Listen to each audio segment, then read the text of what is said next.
Comienzo dándoles la bienvenida a este Salón de la Real Asociación de Diálogos de España, tanto a los que están aquí presentes como a los que nos están viendo a través de Internet.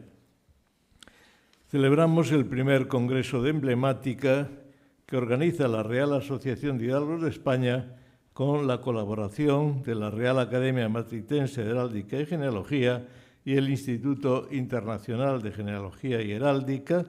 Aquí está el director de la Real Academia y el presidente del Instituto aquí al fondo. Y en este primer Congreso de Emblemática lo hacemos en homenaje y recuerdo de don Faustino Menéndez Pidal de Navascués, a cuya viuda, doña Inés de Navascués, agradecemos enormemente que hoy nos acompañe. Querida Inés, sabes cuánto te queremos en esta asociación de la que formas parte. A lo largo de este congreso podrán ver y escuchar cerca de 30 intervenciones hechas por destacados especialistas en heráldica, sigilografía, numismática y falerística, todas partes de la emblemática. Ahora, con el cariño y recuerdo imborrables, dedico unas palabras a la figura del ilustre académico, el doctor don Faustino Menéndez Pidal de Navascués, fallecido en su casa Palacio de Cintruénigo, en el Reino de Navarra, el 21 de agosto de 2019. Faustino había nacido en Zaragoza el 15 de noviembre de 1924. Fue don Faustino un miembro muy destacado y querido de la Real Asociación de Hidalgos de España, en la cual había ingresado en el año 1956 como descendiente de hidalgos vecinos de Pajares del Puerto, en el Principado de Asturias. En la Real Asociación de Hidalgos de España formó parte de su junta directiva, de la que llegó a ser vicepresidente primero, y fue miembro de su consejo asesor y del comité consultivo de la Fundación Cultural Hidalgos de España. Como presidente de este comité consultivo, se ocupó de aportar el conocimiento científico, proponer líneas de trabajo e investigación, validar los programas de los cursos impartidos en la Real Asociación y los contenidos de los congresos, proponer publicaciones y colaborar en las relaciones interinstitucionales. Todo un amplio quehacer al que se entregó con generosidad y que tanto ha redundado en beneficio de la actividad cultural de la Real Asociación de Hidalgos de España.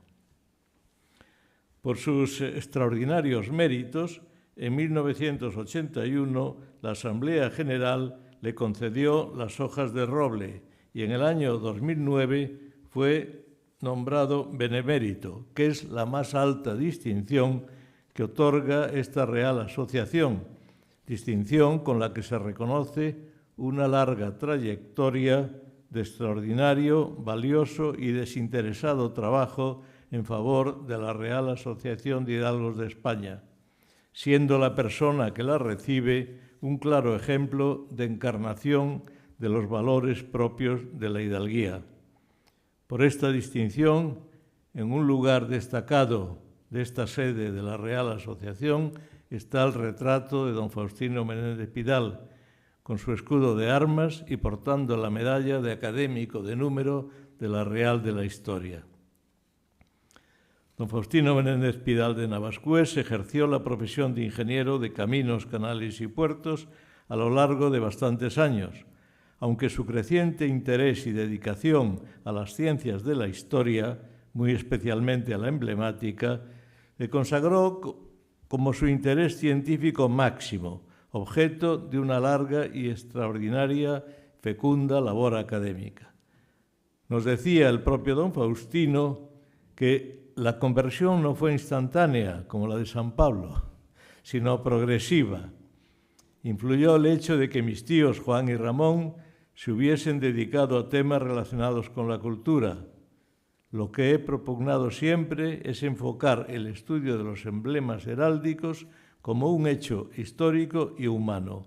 Me he preguntado siempre el dónde y el cuándo. No voy a mencionar aquí sus títulos, méritos, trabajos y premios académicos porque harían larguísima mi intervención. Muchos de sus artículos publicados en la revista Hidalguía, de la que fue director durante 10 años y que constituyen una espléndida muestra de sus inquietudes e investigaciones, especialmente en el campo de los emblemas heráldicos. Estos artículos han sido publicados en un número especial de Hidalguía el año 2021. En esta línea de homenaje, la Real Asociación de Hidalgos de España patrocina un premio de la Confederación Internacional de Genealogía y Heráldica que lleva el nombre de Premio de Emblemática Faustino Menéndez Pidal de Navascués. Y ha editado esta asociación, con la autorización de la Real Academia de la Historia, los informes sobre los escudos municipales realizados por don Faustino. Termino afirmando que sobre todos los méritos académicos brillan las muchas virtudes humanas. Don Faustino Menéndez Pidal, un hombre esencialmente bueno, noble en toda la extensión de la palabra. La Real Asociación de Hidalgos de España siempre lo recordará como entre los más ilustres de sus miembros y como encarnación máxima de los valores propios de la hidalguía y del humanismo cristiano. Unos valores que él reivindicaba como trascendentes y que tanto añoraba en el conjunto de la sociedad actual. Él mismo nos decía: la hidalguía es una obligación, un comportamiento ante la sociedad, y así se mantendrá en nuestra memoria. ¿Quieres decir algunas palabras? Bien, pues entonces damos comienzo a las intervenciones.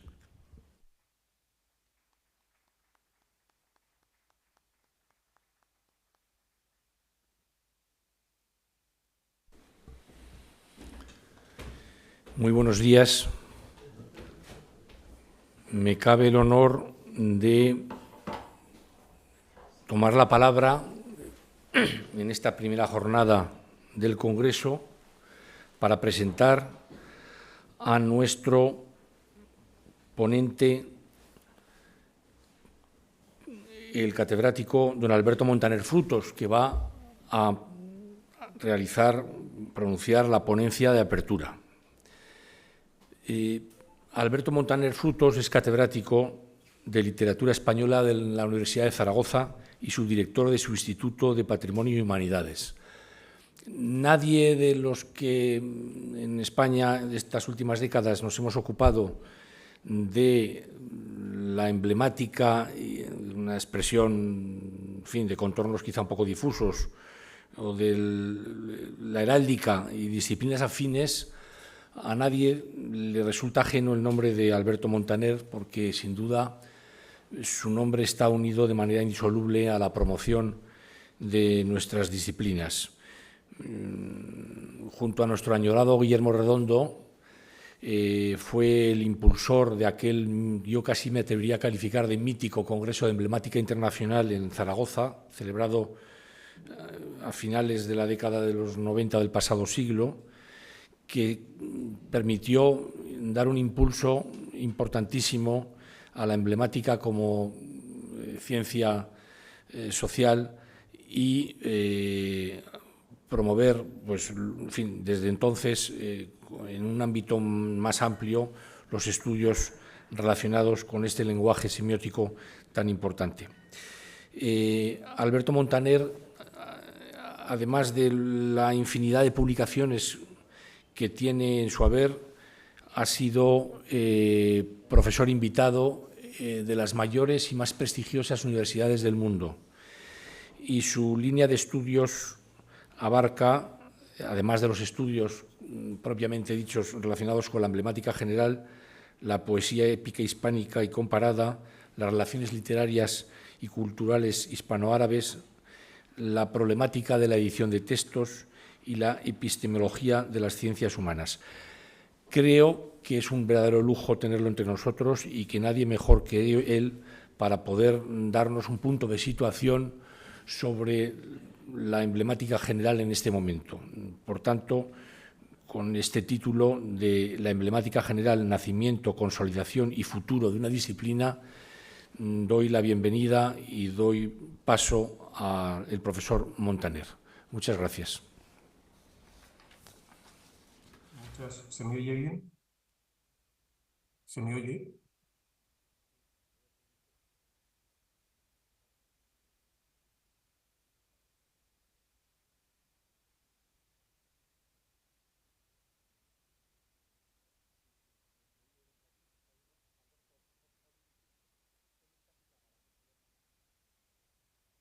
No se me oye.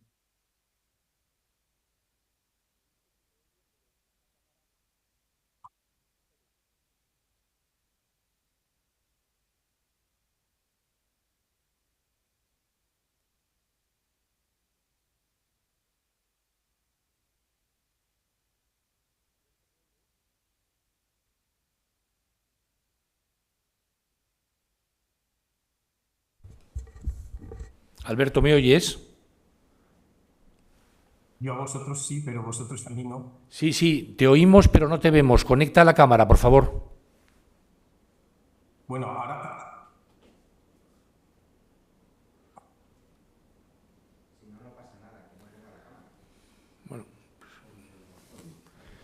Sí, bueno, sí, mejor verte, pero bueno, en el caso lo importante es oírte, no verte.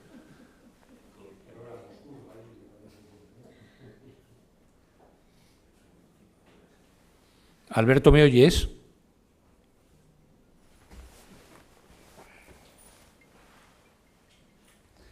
Sí, Alberto.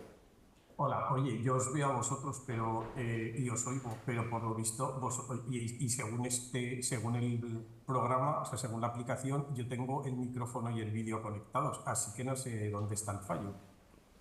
A ver, bueno, vamos a intentar y si no, pues como oírte sí que te oímos. Bueno, sí, lo que pasa es que sin las imágenes va a quedar un poco raro, pero bueno, si no, ya os contaría. No, hombre, más o menos se puede hacer, pero... Vale, de acuerdo.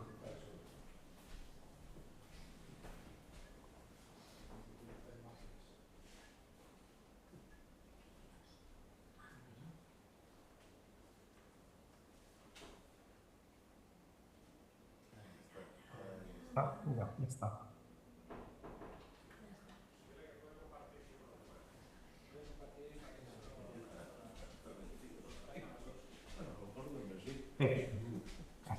Lux.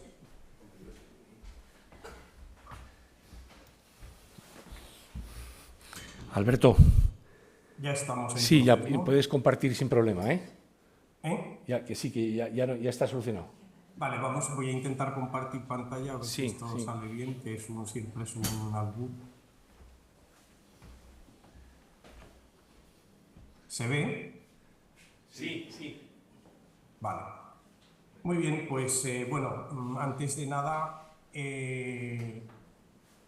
agradecer a los organizadores de este primer congreso de emblemática su amable invitación a impartir la ponencia inaugural y particularmente a don Fernando García Mercadal por sus amables palabras que, bueno, como pueden imaginar, están en buena parte dictadas por una buena y larga amistad. No voy a hacer, como quizá podría pensarse, dado el título de mi intervención, propiamente un estado de la cuestión. Me gustaría evocar cómo surgió el concepto de emblemática general, tal y como como lo manejamos o como lo entendemos desde la Cátedra de Emblemática Barón de Valdeolivos, más o menos con el mismo alcance con el que en el título del presente congreso se habla simplemente de emblemática. Bueno, y en su momento explicaré por qué elegimos el término de emblemática general y no emblemática secos. Lo que me interesa de este planteamiento no es simplemente una evocación de nombres y de lugares y personas, sino que se vea, digamos, la evolución conceptual que subyace a la adopción de ese término y a la organización de ese primer Congreso de Emblemática General al que el doctor García Mercadal acaba de referirse y en el que yo me detendré un poco porque es importante para precisamente entender la consolidación de estos estudios. Bueno, el arranque y el paso definitivo hacia a lo que podía ser su consolidación. En ese sentido, lo que me interesa sobre todo es dejar claros algunos conceptos fundamentales que son los que han surgido y los que han hecho posible el nacimiento y las vías de consolidación en las que está la disciplina para que sirvan precisamente de marco a las intervenciones, al resto de las intervenciones del presente Congreso. El 24 de mayo de 1994, mi compañero y querido amigo de esta universidad, de la Universidad de Zaragoza, Guillermo Fatás, que era entonces director casi recién nombrado de la institución Fernando el Católico, encargó al profesor Guillermo Redondo, compañero suyo de universidad, suyo y mío en la Universidad de Zaragoza,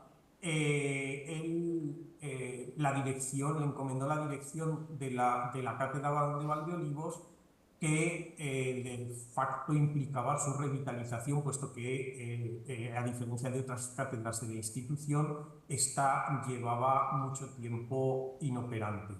Y ese nombramiento fue el trampolín o el detonante, si quieren, para la conversión de esa cátedra en lo que específicamente sería la Cátedra Emblemática Barón de Valdeolivos.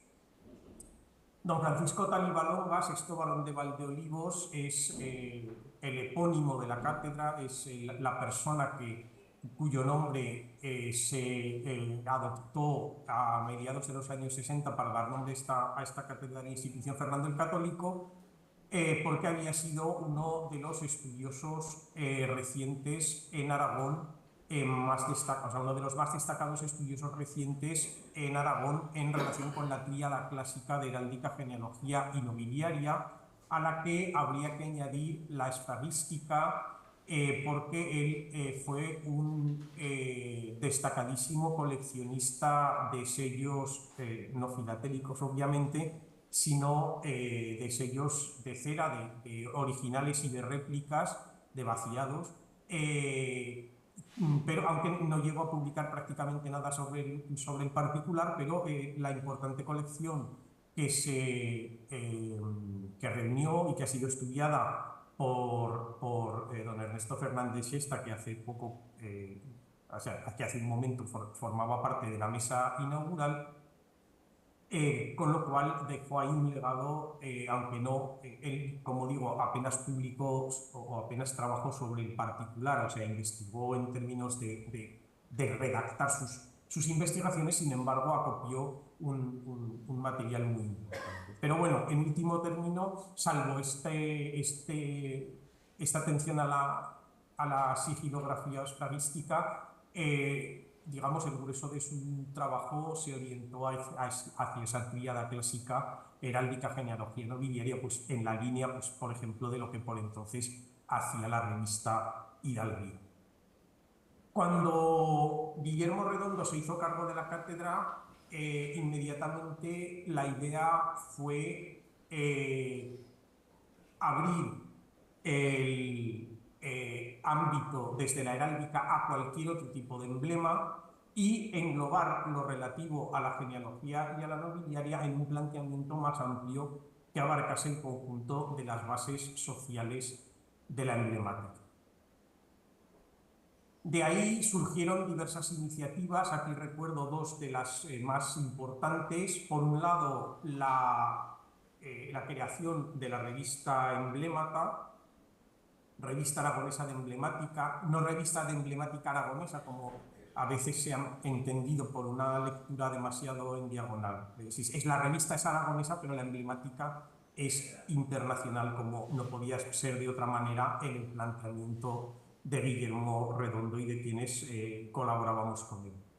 La revista sigue actualmente vigente, afortunadamente, pese a los vaivenes institucionales en relación con lo que tiene que ver con la emblemática. Institucionales me refiero dentro de la propia institución Fernando el Católico, actualmente con don Ernesto Fernández Siesta como capitán de la nave. Y por otro lado, una distinción doble, un premio a un trabajo de investigación y una distinción honorífica creados para, el primero en forma de concurso para trabajos de investigación originales y el segundo realizado, la distinción Dragón de Aragón de Honor, para personas que se hubieran destacado en el cultivo de la emblemática, de cualquiera de las disciplinas emblemáticas o en la promoción de algunos de sus aspectos y cuyo primer premiado fue precisamente nuestro llorado amigo don Faustino Menéndez. Les reproduzco ahí un fragmento de la presentación del volumen primero de Emblemata porque resume bastante bien la idea que llevábamos en mente y sobre todo que llevaba el propio doctor Redondo al promocionar esa noción de emblemata.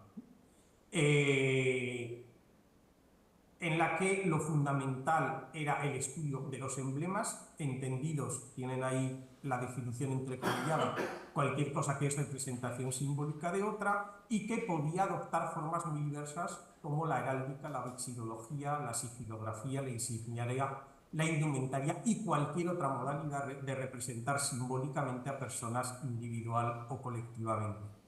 A lo cual se unían los elementos que actuarían como bases sociales o elementos de contextualización social de la emblemática, como la genealogía, la nobiliaria y un neologismo que propuso el propio Guillermo Redondo, la caleología, como estudio de los diversos tipos de ceremonial y protocolo.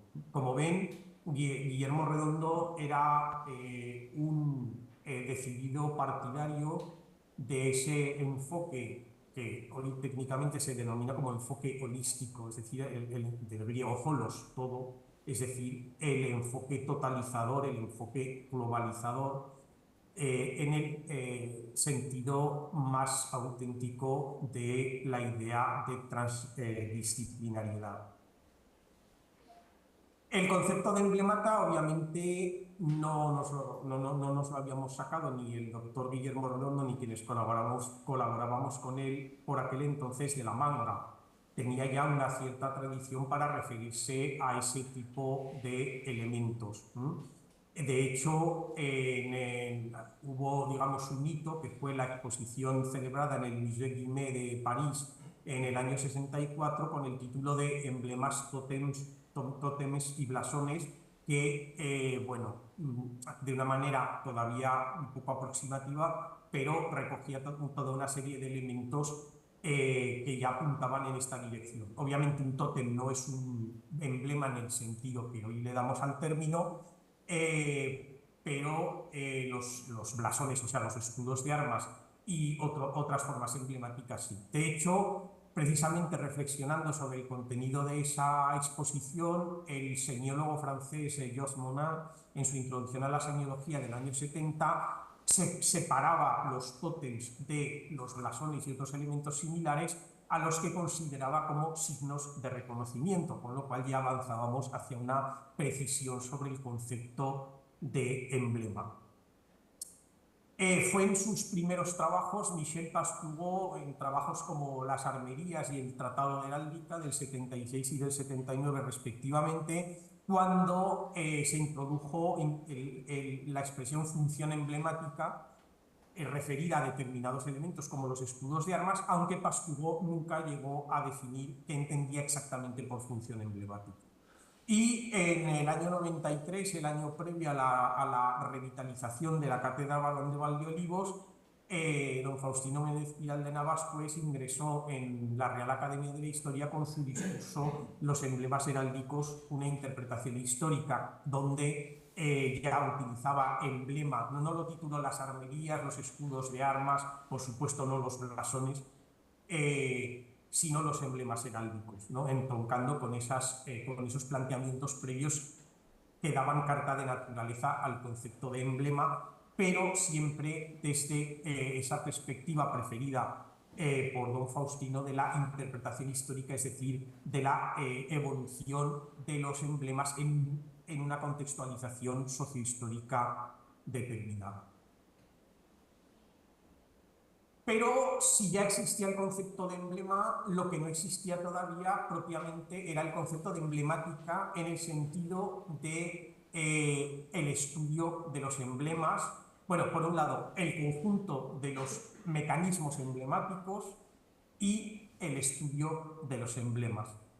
La formulación tanto de un concepto más, de una definición más precisa de emblema, como de qué es lo que se pretendía al estudiar los emblemas mediante la emblemática, se cuajó en el primer Congreso Internacional de Emblemática General, cuya convocatoria se hizo bilingüe en español y en inglés para dar a conocer al máximo posible estos planteamientos, y que se celebró en Zaragoza entre el 11 y el 17 de diciembre de 1999 y cuyas actas fueron publicadas en 2004 en 3 gruesos volúmenes que tienen ahí reproducidos, con un total de casi 2000 páginas, donde se pasaba revista a todo lo que entendíamos podía incluirse dentro de la emblemática. De hecho, el Congreso se dividió en 9 áreas que creo que dan a entender bastante bien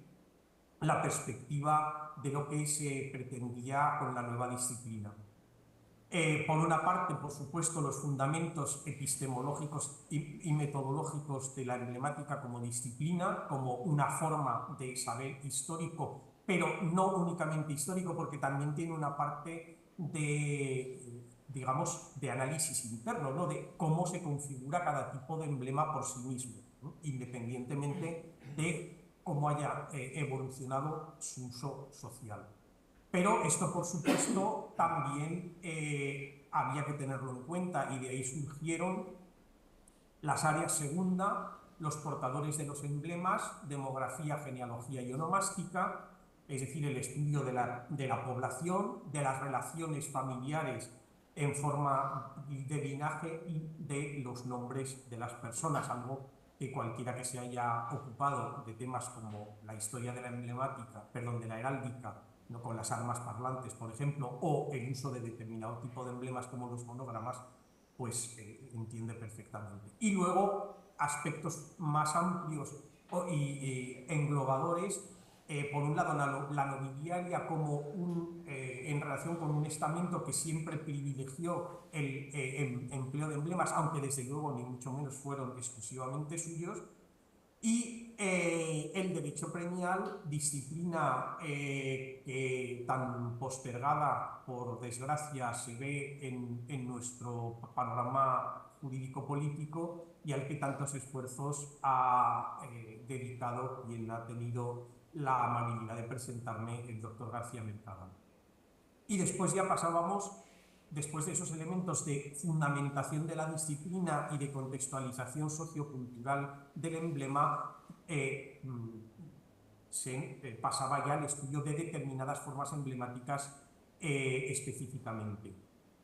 El área cuarta era los emblemas de uso inmediato, la indumentaria y la insigniaria, que se conectaría con un aspecto al que no se trató de manera específica, que sería la falerística, pero que en cierto modo quedaba, digamos, a caballo entre la indumentaria y la insigniaria, por el uso inmediato de esos emblemas. Y después, la terminología que utilizábamos entonces, que luego hemos visto que, bueno, podía resultar equívoca y hemos tendido a prescindir de ella, los emblemas de uso inmediato, armerías, banderas y afines, los vexilos y vexiloides, y las braquigrafías, es decir, las abreviaturas emblemáticas, como por ejemplo las cifras y los monogramas, y otras manifestaciones emblemáticas como los logotipos, etc. Después, los emblemas de relación social, es decir, todo lo relacionado con el protocolo y el ceremonial y la etiqueta, y como área novena la proyección emblemática en el arte y en la literatura. Y esta es la razón, la existencia de esta emblemática artístico-literaria, la de los emblemas de Alciato y similares, es la que nos llevó a utilizar la designación de emblemática general, porque en el ámbito de las humanidades, en español, hasta ese momento, cuando se hablaba de emblemática, y hoy todavía en buena parte, tanto en historia del arte como en filología, cuando se habla de emblemática se piensa específicamente en estos emblemas artístico-literarios en la línea de Alciato. Y para diferenciar, para dar a entender que esto no era esa emblemática en sentido restringido, sino la emblemática que abarcaba todo tipo de emblemas en ese sentido más amplio, es por lo que nos decidimos a adoptar a iniciativa del propio doctor Redondo esa denominación de emblemática general.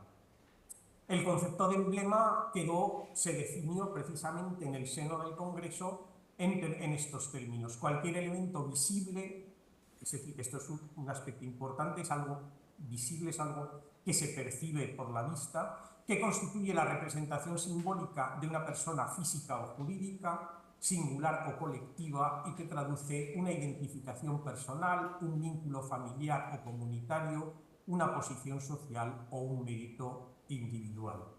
Bien, formulada así, la definición puede resultar de puro abstracta, difícil de conectar con elementos sociales. Así que voy a ofrecerles rápidamente algunos ejemplos para que sepamos exactamente a qué nos estamos refiriendo. Emblemas que se refieren a una persona física o jurídica. Ahí tenemos dos monogramas, uno los típicos modelos decimonónicos empleados en bordados, en anillos sigilares, etc. Y otro monograma que además responde a los mismos criterios, la inicial del nombre y del apellido, empleado como emblema, como marca en el sentido estricto del término, o sea, como elemento de reconocimiento de una firma comercial, en este caso no hace falta que lo diga Louis Vuitton. El emblema puede representar a una persona singular o colectiva. Persona, claro, en el sentido de persona no solo física, sino de persona jurídica, como pueda serlo un Estado-nación.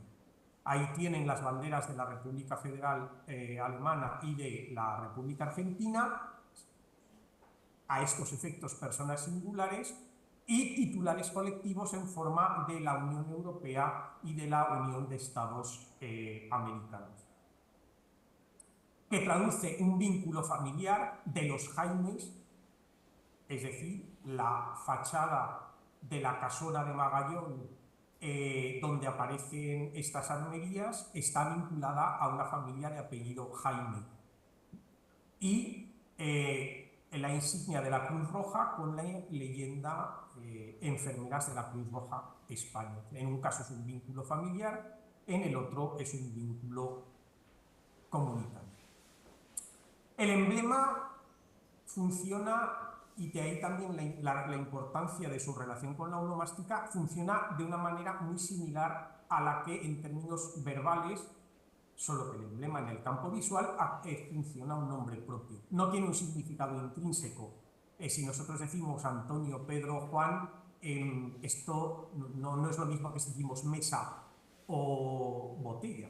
Es decir, cuando decimos mesa o botella, nosotros pensamos en un prototipo, ¿no?, en una imagen mental de una mesa o de una silla, pero cuando decimos nombres propios, Madagascar, pues como mucho podemos evocar, pues yo que sé, si recordamos la forma que tiene la isla en un mapa mundi, pues a lo mejor lo asociamos a eso, pero si no, lo fundamental es que no tiene un significado intrínseco como lo tienen los nombres comunes.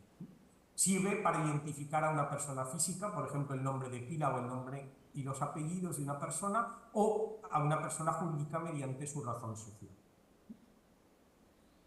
Y aquí venimos digamos, al elemento fundamental para entender por qué, esta concepción de la emblemática como disciplina que se ocupa del conjunto de los emblemas. ¿Qué es la función emblemática? La función emblemática es aquello que determina el funcionamiento del emblema.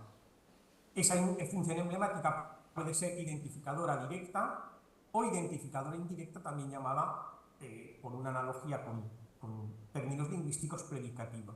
El emblema directo es el que remite directamente a su titular, mientras que el emblema, la función identificadora indirecta es aquella en la que el emblema remite de su portador al titular, identificando al portador como alguien que está vinculado de un modo a otro al titular. Lo verán de manera mucho más clara con unos ejemplos.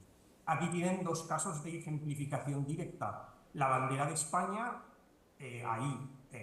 y la España como, o sea, el Reino de España como persona jurídica de derecho internacional, que es el titular de ese emblema. Es decir, el emblema remite directamente al titular, del mismo modo que Carolus Rex Tertius, la cifra del rey Carlos III de Inglaterra, remite a una persona concreta, que es el monarca reinante en el Reino Unido en la actualidad. Mientras que la identificación indirecta permite, en este ejemplo, por poner uno posible, identificar a la persona que lleva la insignia de la Cruz Roja en ese chaleco como una persona vinculada como voluntario o de en otra función similar, como indica el tipo de chaleco, que no es, esto no lo lleva un socio cualquiera de la Cruz Roja, obviamente, lo vincula a esa organización. En este caso tenemos una identificación indirecta, el portador del emblema y del emblema al titular propiamente dicho. Pero además, el emblema tiene dos planos de significación: el sentido y el contenido.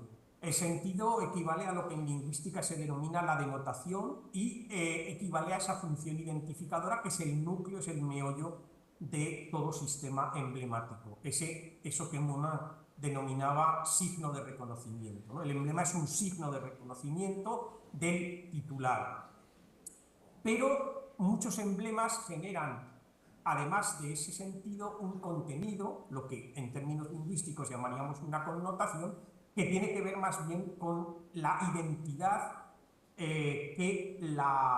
normalmente que el titular del emblema pretende proyectar. Es un retrato de la personalidad social del titulado o del portador del emblema, concepto este del retrato de la personalidad social que debe mucho precisamente a las indagaciones de don Faustino Menéndez Pidal. Aquí tienen un intento de representar esa dualidad, ese doble plano de significación del emblema, el sentido denotativo. Ahí tienen la bandera de los Estados Unidos de México y el mapa de ese Estado-nación, pues en este caso el titular de este emblema vexílico, que bueno, pues permite identificar directamente la bandera con su titular. Y por otro lado, mediante esa alegoría tan decimonónica, he intentado plasmar de alguna manera visualmente la idea de la connotación, ¿no? De ese contenido connotativo que se acerca ya en algunos casos a lo simbólico, que es un haz de sugerencias, de evocaciones planteado por la contemplación del emblema. No solamente la identificación del titular, que es lo indispensable, es la condición necesaria y suficiente para hablar de emblema, pero en otros casos existe también, sobre todo en casos como los emblemas nacionales, en los que existe también toda una serie de ideas, sugerencias, evocaciones, ideales vinculados al concepto no ya del Estado-nación como persona jurídica de derecho internacional, sino a ideas como la patria, el deber patrio y la gloria patria y ese tipo de conceptos que, bueno, que creo que quedan suficientemente bien representados en esta alegoría. En conjunto, pues, podemos hablar de un sistema emblemático, es decir, el conjunto de los elementos de los sistemas semióticos que se basan en la función emblemática. Ahí distinguiríamos los emblemas que emplean la función emblemática directa, como las armerías, los vexilos y vexiloides, o los distintos tipos de marcas, como monogramas, logotipos o iconotipos. Los emblemas indirectos, como la indumentaria emblemática, ya sea la que tiene un valor emblemático más estricto, como los uniformes, los hábitos y las togas, o determinado tipo de ropa que tiende a cierta uniformidad y que por lo tanto también transmite unas ciertas nociones de adscripción grupal, como pueda ser determinado tipo de ropa de trabajo. Piensen, por ejemplo, en la ropa de los sanitarios, que tiene su propia jerarquía, o en la indumentaria ceremonial, pues la indumentaria de etiqueta, digamos, ¿no? Las insignias, como las que hemos visto antes de la Cruz Roja, por ejemplo, y las condecoraciones estudiadas específicamente por la falerística. Y dentro de los emblemas de relación, la etiqueta como el elemento básico de la relación social mínimamente formalizada, y en grado creciente de complejidad y normalmente también digamos, de fausto o de ostentación, si me permiten la palabra, el protocolo y el ceremonial. Bueno, todo esto es en lo que consiste la emblemática general, en el estudio, o sea, en estos elementos conceptuales a los que me acabo de referir, la noción de emblema, la noción de función emblemática tanto directa como indirecta, la noción del modo de significación del emblema en relación con el nombre propio, y las formas o los niveles del significado emblemático en términos de denotación y de connotación, y el conjunto, o sea, la emblemática como disciplina que se ocupa en conjunto de todos los tipos de emblema.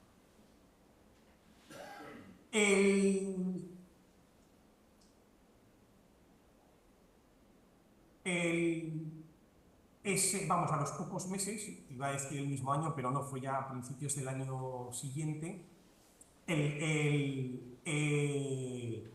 a principios de 2000, vamos, casi no hacía ni un mes que se había celebrado el Congreso, cuando en el boletín de la Real Academia Matritense de Heráldica y Genealogía, el gran heraldista que fue Chabols de Vallée, conocido en España por todos los que nos dedicamos a estas disciplinas, hizo una especie de pequeña crónica del Congreso en el que no solamente hablaba del Congreso como tal, sino que, digamos, extendía el acta de bautismo de la nueva disciplina. Es decir, fue el primero, creo yo, que se dio plenamente cuenta del alcance que había tenido el encuentro zaragozano, en el que se había producido ese bautismo científico de la emblemática. Simplemente les voy a leer la última frase. Vinculados en mayor o menor medida a la semiología, es decir, todos esos elementos emblemáticos, vinculados en mayor o menor medida a la semiología, es decir, la percepción directa por impresión sin necesidad de palabras, esa captación visual a la que me refería antes, y desde una más amplia perspectiva, bautizada en Zaragoza con un nombre de carácter más globalizador, la emblemática. Este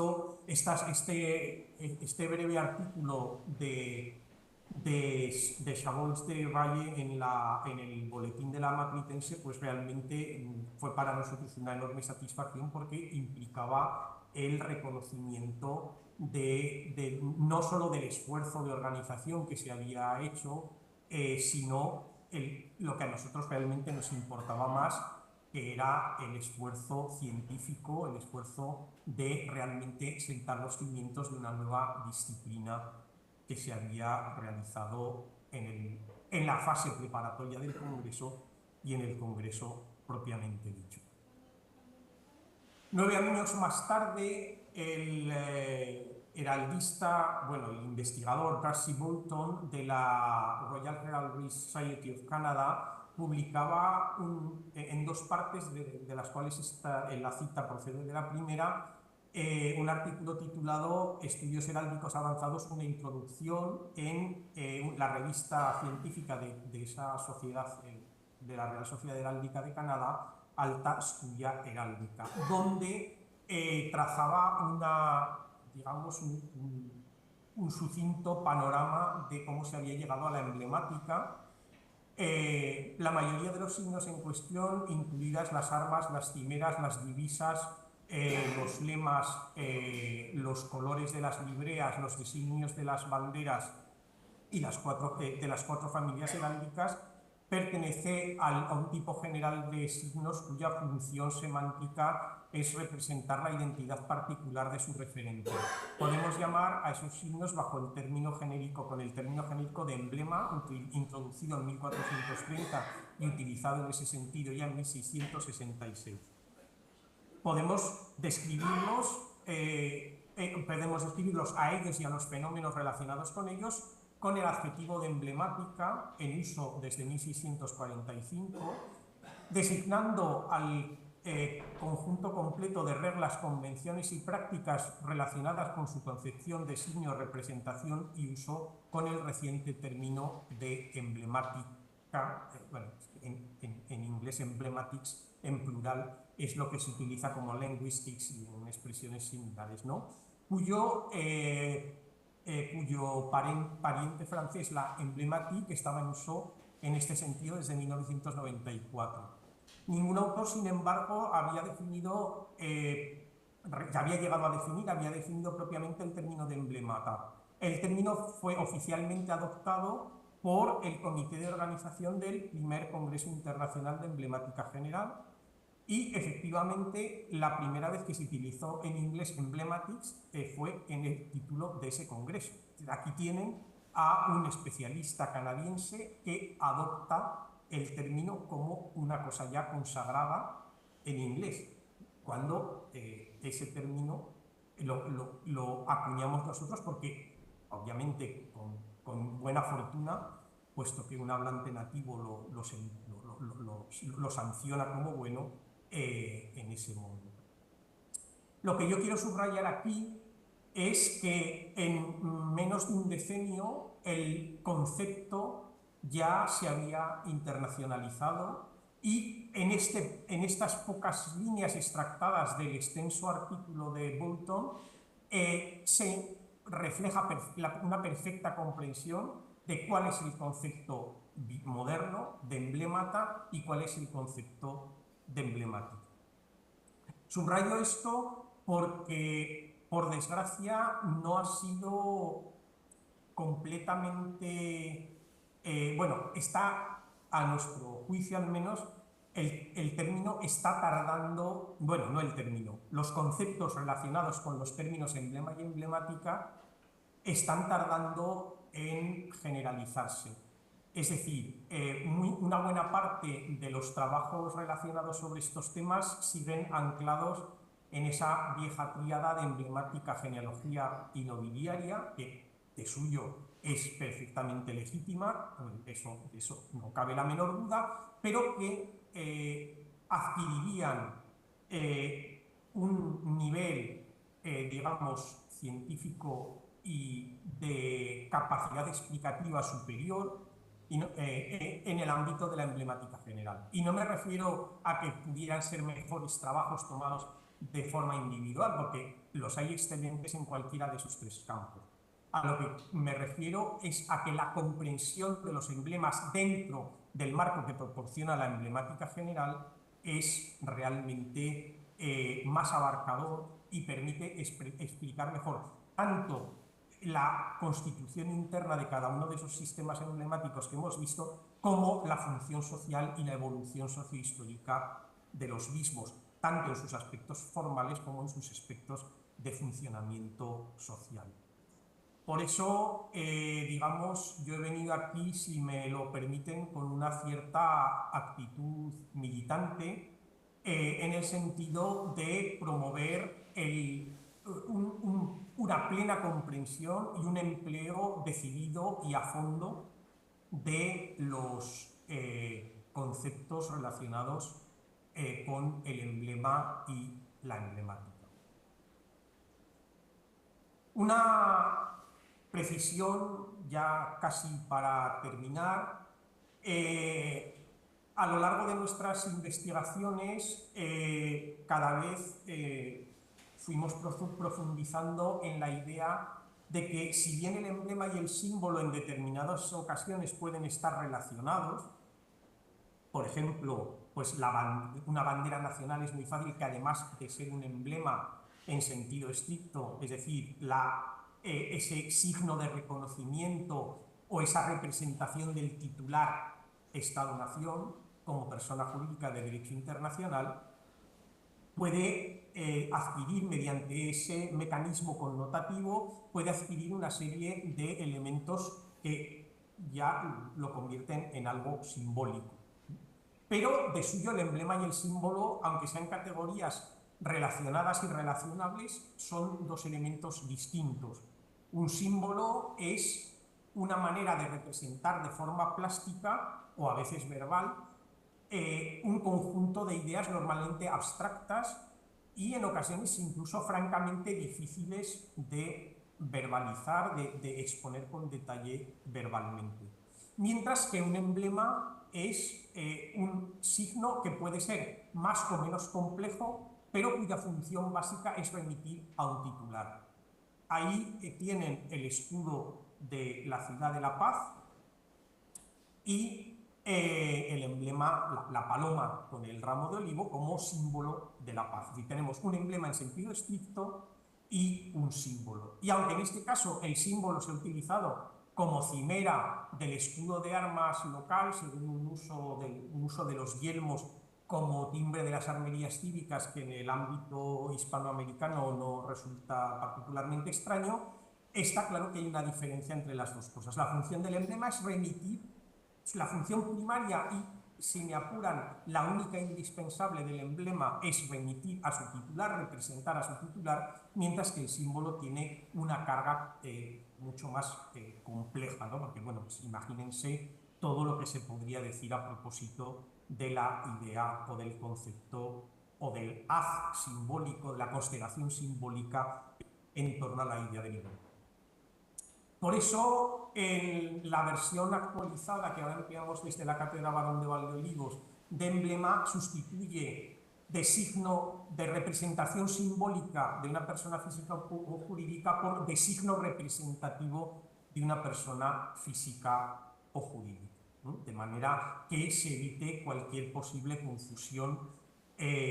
No es realmente porque la definición original fuera incorrecta, porque simbólico se puede utilizar también en ese sentido, pero todo en el lenguaje científico hay que huir de la ambigüedad, hay que huir de la anfibología, porque puede dar lugar a numerosos malentendidos. Entonces hemos preferido modificar la definición en estos términos para evitar cualquier posible confusión entre el emblema y el símbolo y dejando libre precisamente la posibilidad de estudiar aquellos casos en los que un emblema se ha convertido en un símbolo o un símbolo se ha convertido en emblema.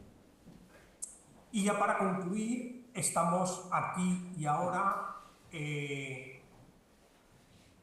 Ha llovido mucho desde diciembre de 1999 y pues desde luego para mí, como lo hubiera sido para el llorado Guillermo Redondo y sin duda también para don Faustino Méndez Pidal de Navas, pues habría sido una gran satisfacción ver que estamos celebrando de nuevo un congreso de emblemática en ese sentido amplio, incluso aunque en el enunciado nos emplee la expresión emblemática general. El propio emblema del congreso, un pendón posadero al viejo estilo que evoca la vexilología y que contiene un sello heráldico, por lo tanto, tanto la sigilografía como la heráldica, que contiene una condecoración, una gran cruz, por lo tanto, en relación con la falerística y por afinidad con la insigniaria, y finalmente una moneda, un peso fuerte, como referencia a la numismática, pero también a un tipo de emblema, el que está contenido dentro de la moneda, que no es exactamente un emblema heráldico, pertenece a esas otras modalidades emblemáticas que adoptan mecanismos un poco diferentes. En este caso está digamos, en la frontera de lo paraheráldico mediante el concepto de divisa, pero en último término, pues obviamente no estamos ante unas armerías. Por lo tanto, el emblema está magníficamente elegido para representar con un solo golpe de vista, como pedía Sabols de Vallée, esa idea de la emblemática, de lo que hoy asociamos a los conceptos de emblema y emblemática.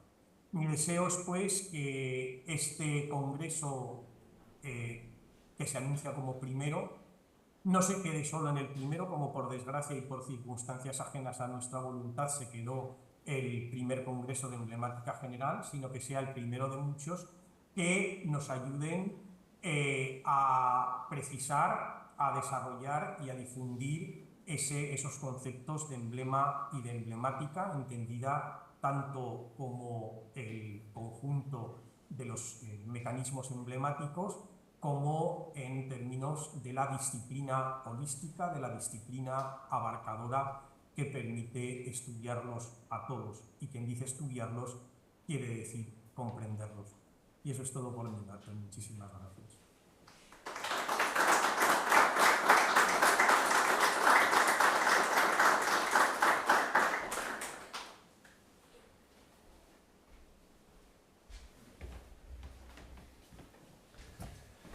Alberto, muchísimas gracias en nombre del comité organizador de este primer congreso de emblemática.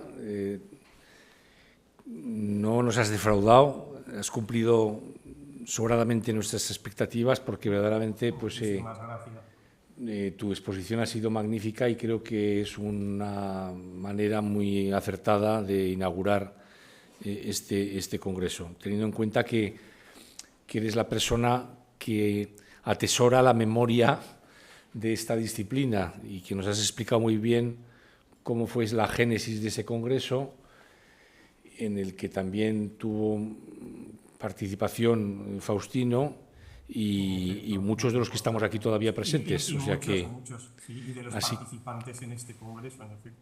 Así que nada, reitero mi agradecimiento en nombre de todos y esperamos seguir contando con tu colaboración futura. Muchísimas gracias. Pues, muchísimas gracias a vosotros y si no hay ninguna cuestión, pues me despido deseando lo mejor para el desarrollo del congreso.